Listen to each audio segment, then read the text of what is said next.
This video couldn't happen without those you supporting me on Patreon, including the big patrons of this month, the Nerd Therapist and Xavius.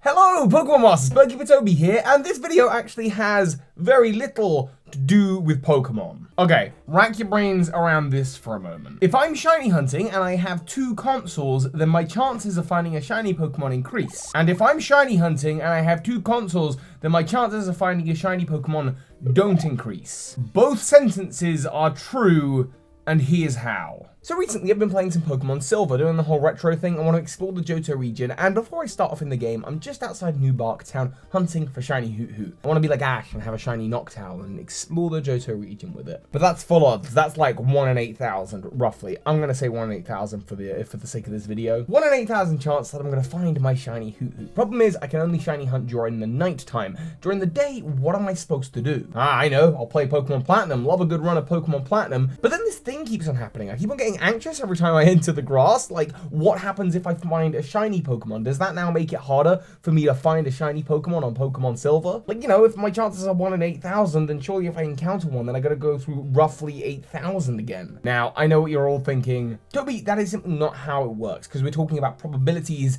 not mathematical certainty. I'm probably using that term wrong. We're not talking about, you know, absolute things here. We're talking about luck and chance. But that did get me thinking about shiny hunters who are using multiple DSs. Surely they're just doing that to increase their chances.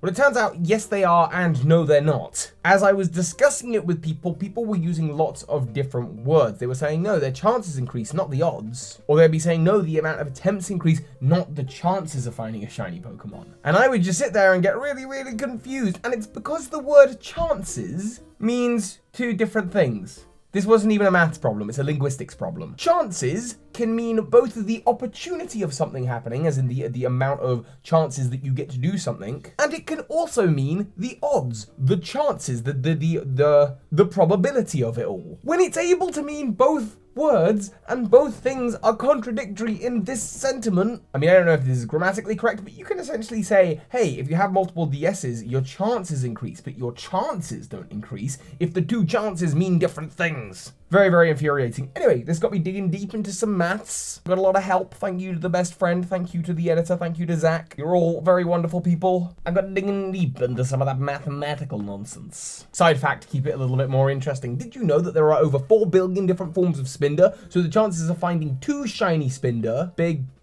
number. Actually, the fact that I found is if you were shiny hunting and you were doing horde encounters in Pokemon X and Y, the odds of finding a horde of 5 matching shiny Spinder, that number is 132 digits long, 132 zeros long. That's like over a Google, and a Google is a number, not like a Google, but like, you know, Google. I explained that very, very well. It's a big long shot, okay? Anyway, while we were exploring the maths of shiny hunting, I was like, hang on a second, obviously it's not 1 in 8,000. You can do 8,000 encounters and you're not guaranteed to find a shiny Pokemon. Exactly what percentage of the 8,000 people doing the shiny hunt, having the shiny encounters, if they all do 1 encounter, what percentage of people are actually finding a shiny? Because, like, yeah, the odds are 1 in 8,000, but not one person is guaranteed a shiny. So it's not 100%. It can never be 100%. The possibility of not finding a shiny Pokemon always exists. With that in mind, it turns out there's a clever little formula that exists that I didn't know about and hopefully we'll never have to think about again. And this formula allowed me to work out that actually only about 63% of people after 8,000 encounters are gonna get that shiny. Only about 63%.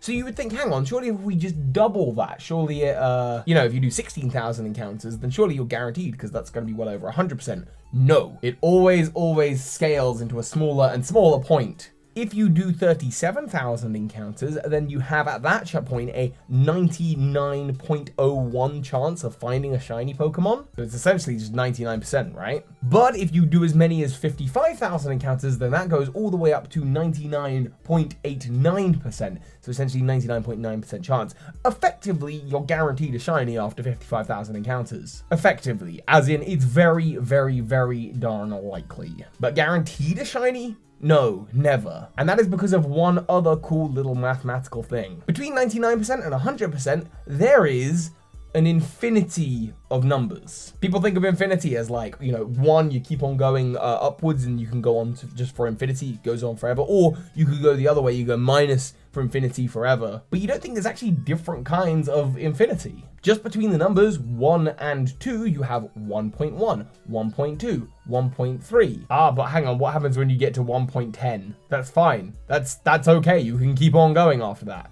Forever. In fact, you could have 1.1, 1.11, 1.111, 1.1111. I don't know. Numbers. I've got a little bit of a headache. Let's go back to Pokemon. Fun fact, in Pokemon Colosseum and XD, many of these shiny Pokemon look totally different. And on top of that, if you catch a shiny Pokemon in Pokemon Colosseum, well, guess what? When you purify it, it basically re-rolls the shiny dice again. So basically, don't worry about your Pokemon being a shiny until you're purifying it. That's when you're actually catching it. Anyway, because of this infinity in space, you can keep on going up to like 99.9999999%. You could just keep on going forever, but the possibility that you'll never find a shiny Pokemon always exists, no matter how infinitely small it gets. This is a fun side video. Sorry for the maths and grammar lesson. Next time I'll just do some Pokemon Sword and Shield. Haven't done this in a while. Do all the YouTubey things. If you like, comments. I don't normally ask for that stuff. I feel like I should. Maybe I'm just not very good at my job. Yeah, I'm a fan, not a professional. So hi, Pokemon Masters. This is Ash Ketchum. You just watched a video by Birdkeeper Toby. That makes you a Pokemon Master.